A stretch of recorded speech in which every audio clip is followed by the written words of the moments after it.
Hallelujah. পেয়েছি প্রত্যেকে?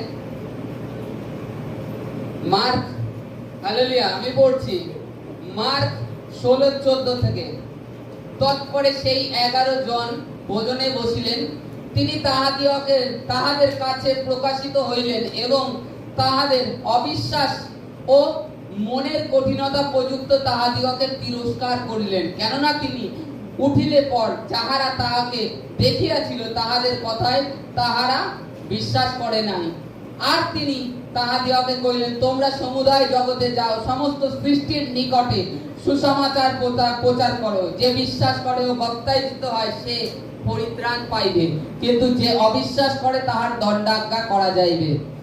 আর যাহারা বিশ্বাস করে এই চিহ্নগুলি তাহাদের অনুবর্তী হইবে, তাহারা আমার নামে ভূত ছাড়াইবে, তাহারা নতুন নতুন ভাষায় কথা কহিবে, তাহারা সর্প তুলিবে এবং প্রাণনাশক কিছু পান করিলেও তাহাদের কোনো মতে তাহাদের হানি হইবে না। তাহারা পীড়িতদের উপর হস্তার্পণ করিবে আর তাহারা সুস্থ হইবে। Hallelujah, hallelujah, hallelujah. কি বললেন প্রভু? প্রথমত এই 11 জন শিষ্যর কাছে আসলেন। তিনি মৃতের থেকে যখন জীবিত হলেন, তাকে পেরেকে মারা হয়, কবর দেয়া হয়। কবর দেওয়ার পরে তিনি যখন উঠে গেছেন, এই শিষ্যরা এক জায়গায় আরাধনা করছিল, তা সেখানে প্রভু এসে দাঁড়িয়েছেন আর তাদেরকে বকছেন। কেন? প্রভু তাদেরকে বকার কারণ কি? প্রথমত বকার কারণ হচ্ছে প্রভু যে তাদেরকে এসে বকছে, তিনি যে মরে জীবিত হয়েছে, এই কারণে বকছে যে তারা বিশ্বাস করেনি, প্রভু যিশুকে অবিশ্বাস করেছে যে তিনি জীবিত হয়েছেন। আমরা যদি দেখি বাইবেলে লেখা আছে, দুই ব্যক্তি যাচ্ছিল পথিমধ্য, তাদের সঙ্গে প্রভু দেখা দিয়েছিল। দ্বিতীয়ত মার্থা মরিয়মকে কবর থেকে ওঠার পরে প্রথমে দেখা দিয়েছে। দেখা দেওয়ার পরেও যখন এই মার্থা মরিয়ম দৌড়িয়ে এসে বলল যে আমরা প্রভুকে দেখেছি, তখনও শিষ্যরা বিশ্বাস করেনি।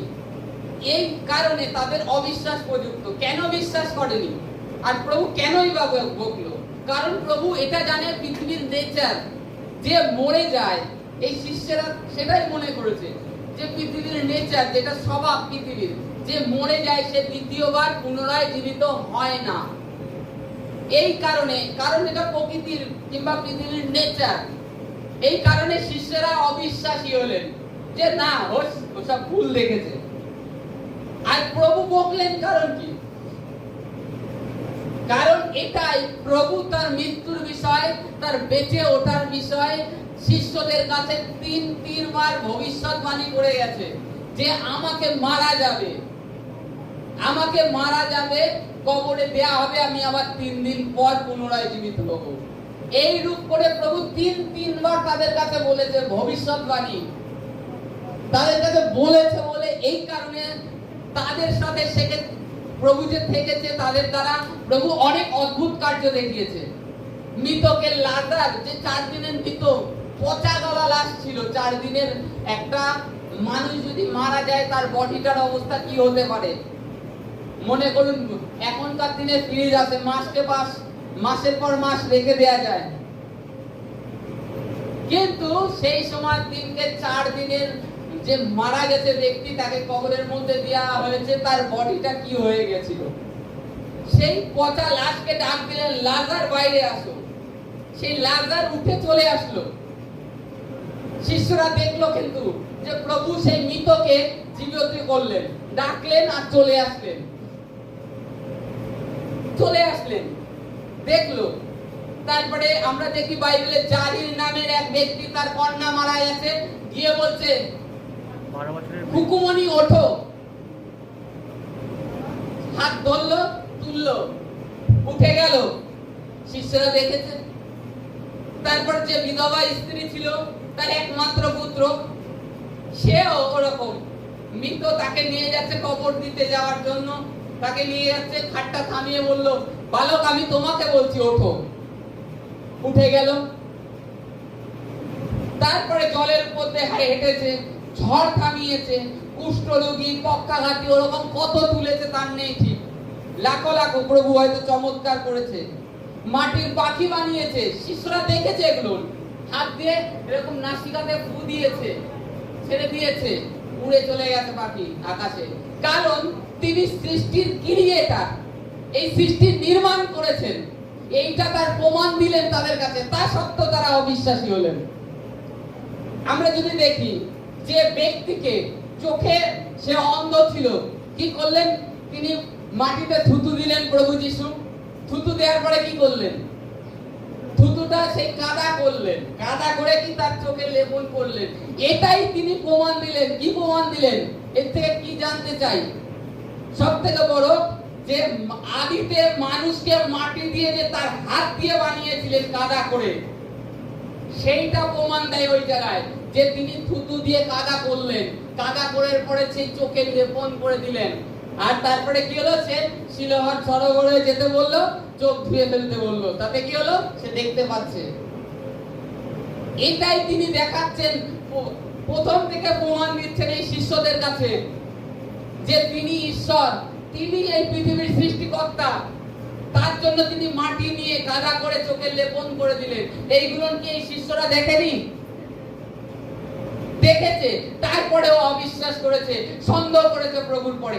এই কারণে প্রভু ওখানে এসে আগে বকলেন। এই কারণে প্রভু আগে এসেও তাদেরকে বকলেন। আজও প্রভু আমাদের এই অবিশ্বাসের জন্য বকে, আমাদের অবিশ্বাসের জন্য। কারণ প্রভু স্বয়ং সৃষ্টিকর্তা, তিনি আমাদের সঙ্গে সঙ্গে রয়েছেন। আজও বকে আমাদের অবিশ্বাসের জন্য। কি আমাদের জীবনে কত মৈরাক্কেল বড় বড় কাজ করেছে। সামান্য জ্বর, একটু এভরিথিং সমস্যা আসলে আমরা ভীত হয়ে যাই, নিরাশ হয়ে যাই একজন বিশ্বাসী হয়ে। এইটাই প্রভু বকে। আর দ্বিতীয়ত এখানে বলেছে যে আর তিনি তাহাদিগকে কইলেন, তোমরা সমুদায় জগতে যাও। যখন তারা প্রভুর প্রতি এই বাক্য শুনে প্রভুর সঙ্গে ভোজন পান করা শেষ হলো, তখন প্রভু তাদেরকে আদেশ দিলেন, তোমরা সমুদায় জগতে যাও, সৃষ্টির নিকটে সুসমাচার করো। ঈশ্বরের রাজ্য, কি সুসমাচার? মন ফিরাও, ঈশ্বরের রাজ্য তোমাদের কাছে এসে গেছে। মন ফিরাও, ঈশ্বরের রাজ্য এসে গেছে। আর যে বিশ্বাস করে, বাপ্তাইজিত হয়, তার সঙ্গে এই চিহ্নগুলো থাকবে। কি চিহ্ন? যে বিশ্বাস করে, বাপ্তিস্ম নেয়, প্রভু যিশু মুক্তিদাতা ঈশ্বর, পাপ ক্ষমা করে ঈশ্বর, আমি আমার জীবন প্রভুকে সমর্পণ করছি, সে বিশ্বাস করে বাপ্তিস্ম নেয়, তার সঙ্গে কিছু চিহ্ন থাকবে প্রভু বলে দিয়েছেন। কি চিহ্ন? প্রথমত তারা গ্রামে গ্রামে যাবে, সুসমাচার করবে।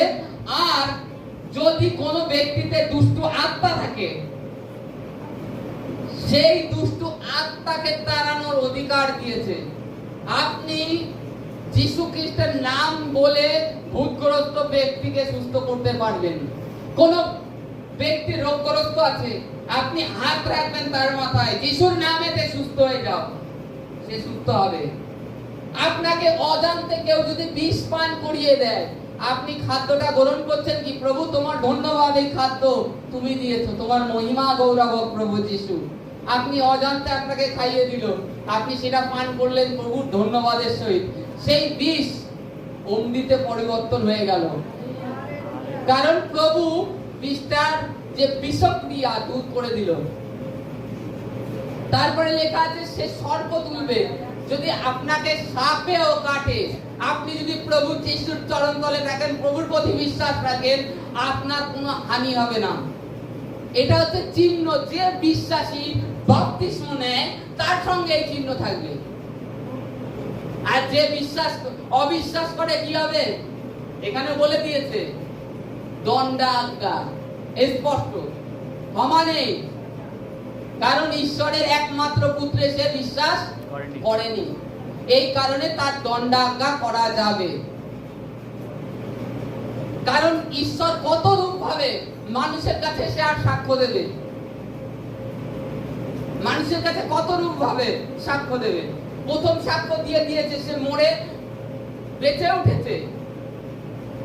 আর আজকে আমরা হয়তো বলতে পারি, ও প্রভু তো 2000 বছরে সে আগে এসেছে, কে বেঁচেছে? সব থেকে ভুল ধারণা। আজকে আমরা যদি দেখি এই বাইবেলটা, যে বড় বাইবেলটা আমাদের কাছে আমরা পাঠ করি, এই বাইবেলটা কতগুলো পুস্তক আছে? 66টা, তাই তো? এই 66টা পুস্তক যে লেখা হয়েছে, কয়জন লিখেছে? আর এই পুস্তকের লেখক কে? অরিজিনাল জানি, অরিজিনাল লেখক হচ্ছে পবিত্র আত্মা, অরিজিনাল লেখক। আর এর মধ্যে যারা লিখেছে তাদের মধ্যে আছে মিনিমাম 40 জন এই পুস্তক লিখেছে, কিন্তু 40 জনের বাক্য সকল এক। মিলিয়ে দেখবেন সব একই, প্রভুর বিষয় কথা বলেছে। 40 জন 40 জায়গায় লিখেছে, কিন্তু একই। তা আজকে আমাদেরকে বিশ্বাস করা প্রয়োজন। আজকে যে আমরা মণ্ডলীতে এসেছি, অবিশ্বাস, সন্দেহ যেন না করি। যখন সন্দেহ করি আমরা ঈশ্বরের অনুগ্রহ থেকে আমরা নিজেরা বঞ্চিত থাকি। আমাদেরকে বিশ্বাস করতে হবে ঈশ্বর সদাপ্রভু এই মণ্ডলী নির্মাণ করেছেন, আর তিনি বিরাজমান আছেন। আর আমি যে এসেছি, নিরাশ, হতাশ, খালি অবস্থায় যাব না। আমি যার জন্য এসেছি ঈশ্বরের কাছ থেকে আজকে সেটা নিয়ে যাব। এইরূপ বিশ্বাস নিয়ে আসুন, তবে ঈশ্বর থেকে মিরাকেল, চমৎকার দেখতে পাবেন। আর যে কেউ বিশ্বাস করবে, প্রভু তো কিছু কন্ডিশন দিয়ে দিয়েছে যে তাদের জীবনে এইরূপ হবে, তারা এইরূপ করবে। অশিক্ষিত হতে পারে। আজকে যদি দেখি, পিতর একজন অশিক্ষিত ছিল, তার মাধ্যমে ঈশ্বর কত সুসমাচার করেছে। পিতর জেলে ছিল, আমরা জানি, তা সত্ত্বেও খালি সে প্রভুর প্রতি বিশ্বাস করছে।